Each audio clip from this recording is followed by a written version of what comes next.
ഉൽപ്പന്നങ്ങൾക്ക് ഹലാൽ സർട്ടിഫിക്കറ്റ് നൽകുന്നത് കണ്ട് ഞെട്ടിയെന്ന് കേന്ദ്ര സർക്കാരിന്റെ solicitor general Tushar Mehta supreme കോടതിയിൽ.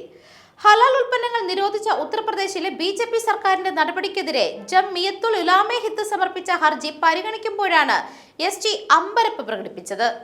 ഹലാൽ എന്നത് ജീവിതരീതിയുമായി ബന്ധപ്പെട്ട വിഷയമാണെന്ന് കേന്ദ്ര സർക്കാർ തന്നെ വ്യക്തമാക്കിയിട്ടുണ്ടെന്നും ഹലാൽ സർട്ടിഫിക്കറ്റ് സസ്യേതര ഭക്ഷണങ്ങൾക്ക് മാത്രമല്ല എന്നും ജംഇയ്യത്തിന്റെ അഭിഭാഷകൻ ഇതിന് മറുപടിയും നൽകി.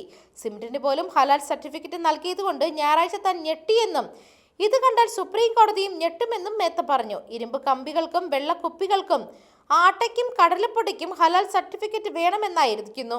എന്നാൽ സർട്ടിഫിക്കറ്റ് നൽകുന്ന ഏജൻസികൾ ലക്ഷം കോടികളാണ് ഇതിലൂടെ ലാഭം ഉണ്ടാക്കുന്നതെന്നും മേത്ത ആരോപിച്ചു. എന്നാൽ ഹലാൽ എന്നത് സസ്യേതര ഭക്ഷണങ്ങൾ മാത്രമല്ല എന്നും കേന്ദ്ര സർക്കാർ നയത്തിൽ തന്നെ ഇക്കാര്യം വ്യക്തമായി നിർവചിച്ചിട്ടുണ്ട് എന്നും ജംഇയ്യത്തിന് വേണ്ടി ഹാജരായ മുതിർന്ന സുപ്രീം കോടതി അഭിഭാഷകൻ അഡ്വക്കേറ്റ് MR ഷംഷാദ് ഇതിന് മറുപടി നൽകി. ചുരുക്കം ചില ആളുകൾക്ക് വേണ്ടിയുള്ള ഹലാൽ സർട്ടിഫൈഡ് ഉൽപ്പന്നങ്ങൾക്ക് ഹലാലിൽ വിശ്വാസമില്ലാത്തവർ എന്തിനാണ് വലിയ വില കൊടുക്കേണ്ടി വരുന്നത് എന്നായിരുന്നു ഇതോടുകൂടി ഉയർന്ന ചോദ്യം.